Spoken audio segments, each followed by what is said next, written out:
Inilah sosok Tiko Aryawardana, pria diduga pacar baru Bunga Citra Lestari. Inilah sosok pria tampan bernama Tiko Aryawardana, diduga pacar baru Bunga Citra Lestari. Ternyata seorang duda dan memiliki 3 anak.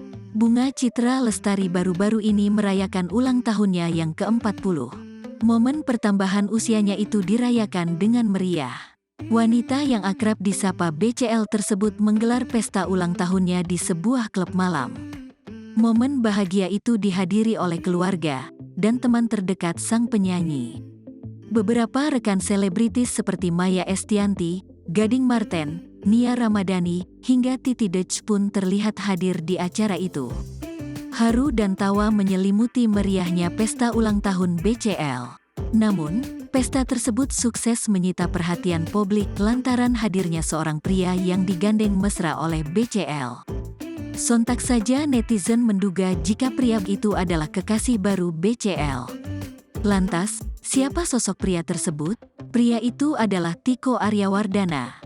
Sosok Tiko Aryawardana mencuri perhatian tatkala mendampingi BCL saat acara tiup lilin. Tak cuma itu, terlihat pula kedekatan Tiko dengan Noah Sinclair, putra sematawayang BCL dan mendiang Ashraf Sinclair.